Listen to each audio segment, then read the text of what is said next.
Isang iniinalang Pogo Hub sa Subic Freeport Zone sa Zambales ang sinalakay ng mga tauhan po ng PNP Criminal Investigation and Detection Group o CIDG.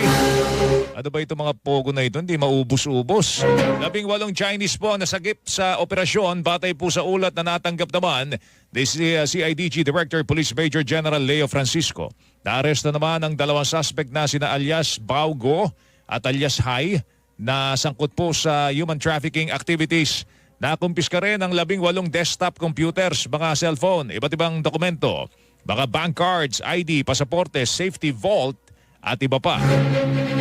Dinala na sa krame ang mga nakaligtas o nailigtas na mga dayuhan habang ang dalawang suspect naman maaharap po sa reklamong paglabag sa Republic Act 10175. Ito po yung Expanded Human Trafficking Act of 2012.